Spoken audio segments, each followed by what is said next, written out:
To देसी पटाखा। मैं हूं आराधना आपके साथ।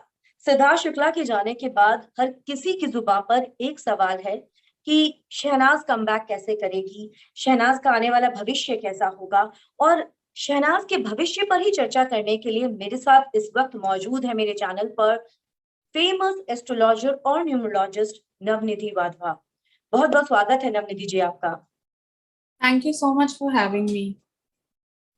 नवनिधि जी, शहनाजियंस जो है, जो शहनाज के फैंस हैं, वो शहनाज के भविष्य को लेकर बहुत परेशान हैं, चिंतित हैं, क्योंकि शहनाज ना तो अपनी फिल्म का प्रमोशन कर पाई। खबर थी कि वो शूट के लिए जाएंगी, अभी तक वो भी नहीं गई हैं। और कहा जा रहा है वो काफी गुमसुम हो गई हैं। शहनाज के फ्यूचर में आपको क्या दिखता है? शहनाज का अगर हम बात करें नंबर की तो वो 9 नंबर है उनका। 27 से 9 बनती है, जनवरी फिर 1 नंबर आता है। तो बहुत ये वॉरियर का नंबर होता है। जो 9 नंबर है उसको सेनापति बोला जाता है एस्ट्रोलॉजिकल लैंग्वेज में और न्यूमरोलॉजी की लैंग्वेज में। तो बहुत सेनापति जैसे कभी हार नहीं मानते। वो अगर घायल भी हो जाते हैं तो they come back. They don't have the option to just sit down and not do things। तो क्योंकि उनके ऊपर बहुत कुछ रहता है, तो ऐसे ही उनका भी नंबर वॉरियर का नंबर है। अगर हम देखेंगे बिग बॉस 13 में भी वो पंजाब से आई थी, जिनको बहुत सारे लोग नहीं जानते थे, बट उन्होंने अपने अपने आप को प्रूव किया।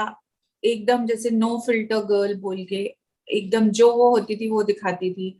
अपने इमोशंस को भी दिखाया, अपने गुस्से को भी दिखाया, अपने प्यार को भी दिखाया, और वो एक अलग नाम बन गई। इतनी बड़ी फैंडम है उनकी आज, और लोग इतना प्यार करते हैं उनसे।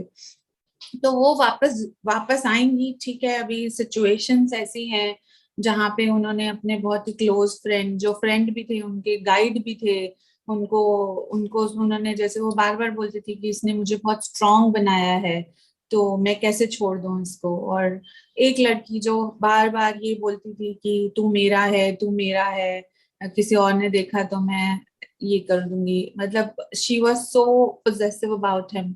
और अचानक से भगवान ने वो पर्सन को गायब कर दिया। तो मतलब बहुत डिफिकल्ट है हमारे लिए ही, as a human being, as a fan और एज अ फॉलोअर। बहुत डिफिकल्ट होता है इस चीज को एक्सेप्ट करना। वो तो उनकी इतनी क्लोज फ्रेंड थी, बट वो वापस आएंगी। उनको थोड़ी चीजों का ध्यान रखना पड़ेगा उनको। एक तो जब वो वापस आती हैं, because she is very emotional, she is ruled by number 2 also. तो मून का जो नंबर होता है, मैंने बताया, मतलब ये इमोशन, मन का कारक होता है, इमोशंस को दिखाता है। तो थोड़ा सा इमोशंस को कंट्रोल अपने उनको रखना पड़ेगा। और जो 7 नंबर होता है वो बहुत ही स्पिरिचुअलिटी का नंबर माना जाता है, 2 और 7। तो उनको थोड़ा अपने आप को, जैसे मेडिटेशंस हो गए, कुछ चैंट करना या कुछ रिलीजियस चीजों में अपने आप को इन्वॉल्व करना चाहिए, ताकि उनके मन को एक स्ट्रेंथ मिलेगी कि वो इस सिचुएशन से बाहर आ पाए, डील कर पाए इस सिचुएशन से। और सबसे इम्पोर्टेंट चीज, जैसे मैंने बताया, उनको किसी पे भी भरोसा करने से पहले, क्योंकि अभी जैसे जो वो बोलती थी कि मेरे गाइड हैं, टीचर हैं, वो नहीं है अब उनके साथ। तो उनको किसी जिसके साथ भी वो काम कर रही हैं, एसोसिएट कर रही हैं, तो थोड़ा अपना सोच के, बहुत सोच विचार करके ही किसी पे भरोसा करें। और जो अक्टूबर का मंथ है वो उनके लिए बहुत अच्छा है कम बैक करने के लिए, बिकॉज उनके नंबर्स की कैलकुलेशन इस टाइम बहुत ही अच्छी आ रही है। और मैं एक चीज में बहुत, ये साइंटिफिकली प्रूवन फैक्ट है कि अगर आप एक ही काम को 41 डेज तक लगातार करते हो तो वो आपकी हैबिट बन जाती है। तो मैं चाहती हूँ कि वो 41 डेज होने से पहले वापस आ जाएं, ताकि वो उस जोन में हैबिचुअल नहीं हो जाए रहने की। वी जस्ट होप वो वापस आए, क्योंकि उनके फैंस को भी उसी चीज का इंतजार है। नवनिधि जी, शहनाज का भविष्य आपको कैसा दिख रहा है? आने वाले समय में प्रोफेशनली वो कितना ग्रो कर पाएंगी? जैसे मैंने आपको बताया कि वो उनके नंबर्स हैं, वॉरियर के नंबर हैं, उनको बहुत स्ट्रॉन्ग कमबैक भी होगा। बट उनको जो चीजों का ध्यान रखना है वो ये कि अपने थोड़े इमोशंस पे कंट्रोल रखना पड़ेगा। किसी कोई भी चीज करने से पहले 2 बार सोचना पड़ेगा। मे बी किसी से एडवाइस लेना, अपने ब्रदर से या मदर से, जो भी उनके क्लोज हैं, तो थोड़ा डिस्कस करके ही वो डिसीजन ले, बिकॉज वो क्या है, वो बहुत इमोशनल ड्रिवन पर्सन है। तो जो इमोशनल पर्सन होते हैं वो खुद साफ मन के होते हैं, उनके जो मन में होता है वो सामने बोल देते हैं। तो और उनको ये लगता है कि सारी दुनिया ही वैसे है, ऑपरेट करती है, बट बहुत सारे लोग बहुत मैनिपुलेटिव भी होते हैं। तो वो मैनिपुलेशन को थोड़ा सा उनको देखना पड़ेगा कि वो किसी के थ्रू मैनिपुलेट नहीं हो जाए बिकॉज ऑफ इमोशंस। आपने बिल्कुल ठीक कहा, शहनाज को सिद्धार्थ ने संभाल रखा था और वो जानते थे शहनाज इमोशनल है और इसी वजह से वो समझाते थे उसे। नवनीति जी कहते हैं हमारी कुंडली में, हमारे स्टार्स में सब कुछ लिखा होता है कि क्या घटना हमारे साथ होने वाली है, क्या नहीं होने वाली है। क्या शहनाज की किस्मत में ये झटका लिखा हुआ था?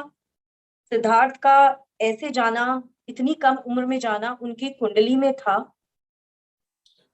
सी, जो मैं बात करूंगी अभी, वो 9 नंबर है और उनका जो पर्सनल ईयर चल रहा था वो 6 होता है। 9 और 6 एंटी चलते हैं। तो ऐसे जब ईयर्स आते हैं जो एंटी ईयर्स हैं हमारे, उसमें कभी कभी ऐसे बड़े झटके लग जाते हैं हमें, क्योंकि कुछ कुछ चीजों के योग बनते हैं हमारी लाइफ में। जैसे आप, कोई बच्चा पैदा होता है तो उसके योग, जो जैसे शादी का योग मैं बोलती हूँ, कि शादी का योग भी किसी भी उम्र में बनता है, किसी का 12 साल की उम्र में भी दिखता है, बट वो एग्जीक्यूट होगा या नहीं वो डिपेंड करता है of the age, because 12 years का कोई भी बच्चा शादी नहीं करेगा।